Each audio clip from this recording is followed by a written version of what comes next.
इस चर्चा के अंदर करीब करीब सभी माननीय सदस्यों ने कोरोना की चर्चा की है।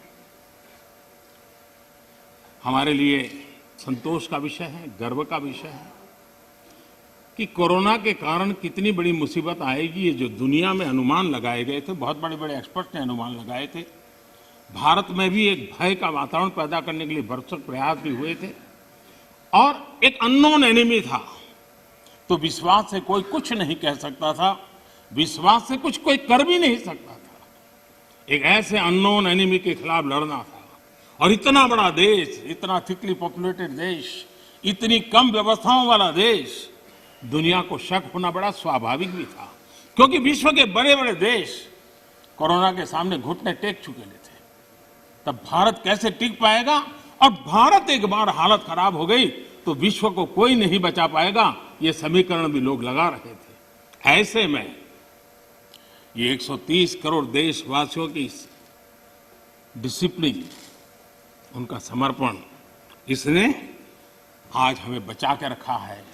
क्रेडिट गोज टू 130 करोड़ हिंदुस्तानी, और इसका गौरवगान हमें करना चाहिए। भारत की पहचान बनाने के लिए ये भी एक अवसर है। हम अपने आप को कोसते रह करके कहें दुनिया हमें स्वीकार करे, ये कभी संभव नहीं होता है।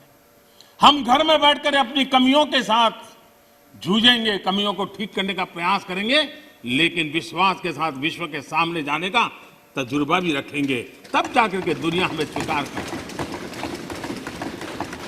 अगर आप अपने बच्चों को घर में नहीं स्वीकार करते हो और चाहोगे मोहल्ले में बच्चा स्वीकार करे, कोई स्वीकार करे, कोई स्वीकार नहीं करता। दुनिया का नियम है और इसलिए हमें इस बात को करना चाहिए। श्रीमान मनीष तिवारी जी ने एक बात कही, उन्होंने कहा भाई भगवान की कृपा है तो कोरोना में हम बच गए।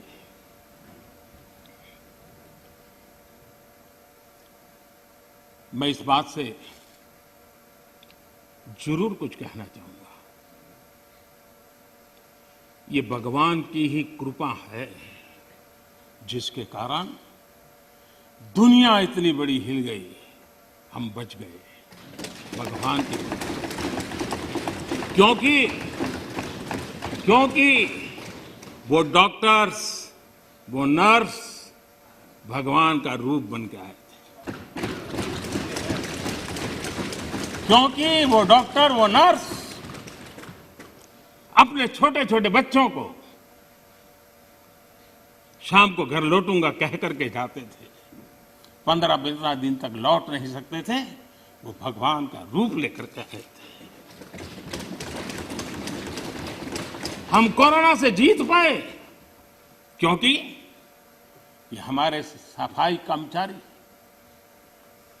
मौत और जिंदगी का खेल उनके लिए भी था, लेकिन जिस मरीज के पास कोई नहीं जा सकता था, मेरा सफाई कर्मचार वहां जाकर के उसको साफ सुथरा रखने का प्रयास करता था।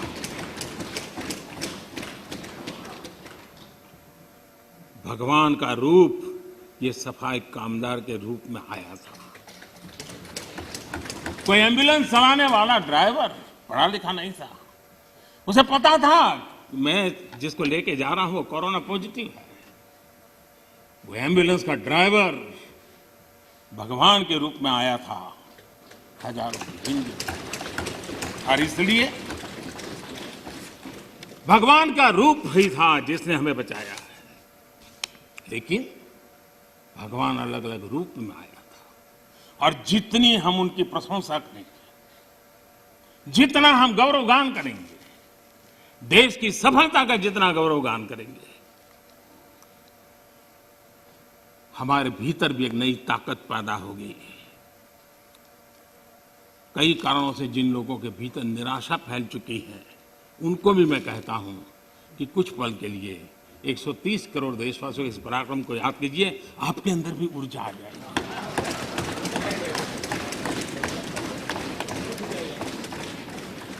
माननीय अध्यक्ष जी, इस कोरोना काल एक ऐसा कसौटी का काल था जिसमें सच्ची कसौटी तब होती थी जब संकट होता है। सामान्य स्थिति में बहुत जल्दी ध्यान में नहीं आता है।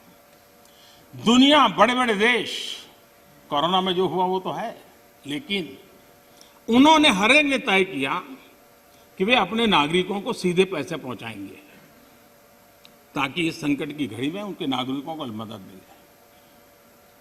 आपको जानकर के ताज्जुब होगा, दुनिया के बहुत सारे देश उस कोरोना, लॉकडाउन, कर्फ्यू, आशंका, इस वातावरण के कारण चाहते हुए भी खजाने में पाउंड और डॉलर के ढेर होने के बावजूद भी अपने नागरिकों तक नहीं पहुंचा पाए।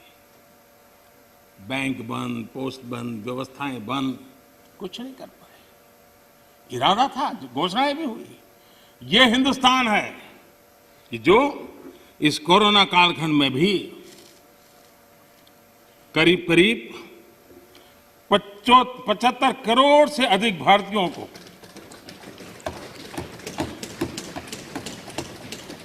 राशन पहुंचा सकता है, 8 महीने तक राशन पहुंचा सकता है। यही भारत है जिसने जनधन, आधार और मोबाइल के द्वारा 2 लाख करोड़ रुपया इस कालखंड में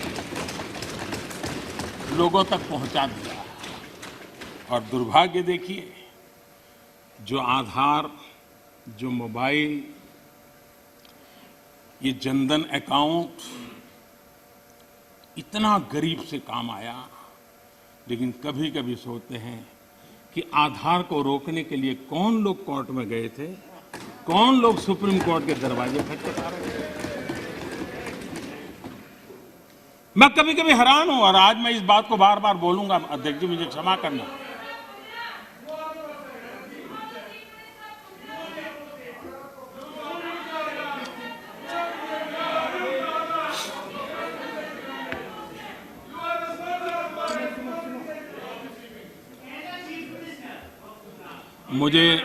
मुझे 1 मिनट का विराम देने के लिए मैं आपका बहुत आभारी हूं।